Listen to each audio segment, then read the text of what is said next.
အားလုံးပဲမင်္ဂလာပါ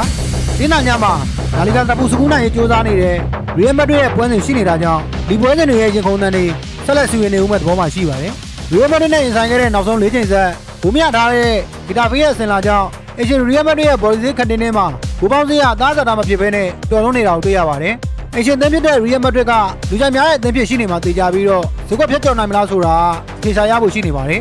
စီးရီးရဲ့နောက်ဆုံး15ပွဲဆက်နိုင်ဝက်ပြောင်းနေတဲ့ပီစာအသင်းနဲ့ပြန်ကောဆုံးနောက်ဆုံး၄ပွဲဆက်နိုင်စားထားတဲ့ဘရိုနာအသင်းတို့ဆုံတွေ့နေမှုမှာဖိုင်တာအများစုကအပေါ်ဆုံးထုတ်ကွက်တွေကိုစိတ်ညွတ်နေမှာဖြစ်ပြီးတော့တကယ်ပဲဇုံပေါ်အောင်ပဲဈေးဖြစ်နိုင်မှာမလား။ဦးဒီနီနဲ့ဖရိုတီနာတို့အားပြိုင်မှုကဘော်ဈေးကောင်းပြောင်းသွားပြီးတော့ဘူပေါင်းတိတ်ပြလာပါတယ်။အပေါ်အသင်းဖြစ်လာတဲ့အမတ်လိုနေတဲ့ဖရိုတီနာနောက်ကိုဆက်လိုက်တင်လား။နောက်ဆုံး၄ချိန်ဆက်ဂိုးပေါ်ဝင်ထားတဲ့ဒီနှစ်သင်းရဲ့တွဲဆုံမှုဆင်လာနောက်ကိုဆက်လိုက်မှာလား။ဆက်စစ်တော်ရအောင်ပဲစီးရီးရဲ့ပုံစံတွေဖြစ်ပါတယ်။ဒီလိုတင်းနာညာရဲ့ပွဲကောင်းတဲ့ရင်ခုန်ကြအောင်ပဲကန်တိုက်လက်သေးသမားဖြစ်စီဒီကွက်ပွင့်သူတွေနဲ့ပြန်ကျဲမဲ့လက်ကြီးဖိုက်တာဖြစ်စီစိတ်ကူးတွဲတွေကိုလက်တွေ့ကောင်းတဲ့ပေါ်ကျင်နေဆိုရင်တော့ဘော်ဒီဂိုးပေါင်းရင်ခုန်လို့သူတွေအတွက် iPad 789အရင်နဲ့ပြီးများစေတဲ့မောင်းတဲ့ကန်ဆန်းကျင်သူတွေအတွက် Sport 8 နဲ့555 miss BDD ရဲ့ Yes or No ရွေးချယ်မှုအားသန်တဲ့ညီကိုတွေအတွက် miss 247ဒီလို application တွေနေရာထဲမှာပြည့်စုံရှိနေတဲ့ဆရာကျောင်းစီမှာအားပေးခုန်ကြည့်ဖို့ဖိတ်ခေါ်ချင်ပါတယ်